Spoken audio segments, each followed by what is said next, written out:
বিশ্বনবীর হাদিস শুনলেন উম্মে সালামা রাদিয়াল্লাহু তাআলা আনহা। ওনার স্বামী হলো আবু সালামা। মজার ঘটনা খেয়াল করে শুনেন। সাইয়্যিদাতুনা উম্মে সালামা রাদিয়াল্লাহু তাআলা আনহা, ওনার স্বামীর নাম আবু সালামা। শ্রেষ্ঠ দম্পতি, শ্রেষ্ঠ ফ্যামিলি। প্রথমে হিজরত করেছিলেন হাবাসায়, পরে হিজরত করেছেন মদিনায়। উহুদ যুদ্ধের পরে ওনার স্বামী আবু সালামা ইন্তেকাল হলো, শহীদ হলো।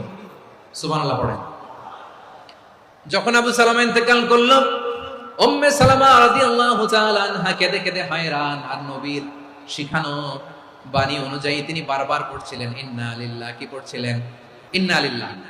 যেহেতু বিশ্বনবী বলেছেন কেউ যদি বিপদের প্রথম ধাক্কায় পড়ে ইন্না লিল্লাহি ওয়া ইন্না ইলাইহি রাজিউন, আল্লাহুম্মা আজুরনি ফি মুসিবাতি ওয়া আখলুফ লি খায়রাম মিনহা, তাহলে এই বিপদে যে সে যা হারালো তার চেয়ে শ্রেষ্ঠ কিছু দিয়ে আল্লাহ তার বদল দিয়ে দিবে। এই হাদিস শুনে উম্মে সালামা রাদিয়াল্লাহু তাআলা আনহা ওনার প্রাণ প্রিয় স্বামী আবু সালামার ইন্তেকালের পরে চোখের পানি ছাড়ে আর পড়ে ইন্না লিল্লাহি ওয়া ইন্না ইলাইহি রাজিউন, আল্লাহুম্মা আজুরনি ফি মুসিবাতি ওয়া আখলুফ লি খায়রাম মিনহা। বারবার এই দোয়া পড়ে চোখের পানি ছাড়ে, এই দোয়া পড়ে চোখের পানি ছাড়ে। আর মনে মনে বলে আবু সালামার মতো ভালো মানুষ মদিনাতে নাই, আবু সালামার চেয়েও ভালো মানুষ মদিনাতে নাই। তার চেয়ে ভালো মানুষ কি করে আল্লাহ তাআলা আমারে দিবে? তার চেয়ে ভালো মানুষ তো আমি মদিনাতে দেখি না।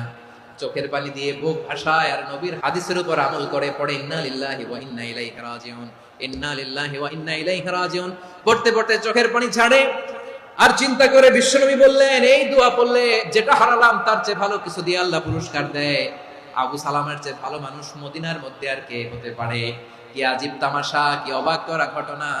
কিছুদিন পরে দেখা গেল সাইয়্যিদুল মুরসালিন রাহমাতাল লিল আলামিন স্বয়ং বিশ্ব নবী উম্মে সালামাকে বিয়ের প্রস্তাব পাঠিয়েছে।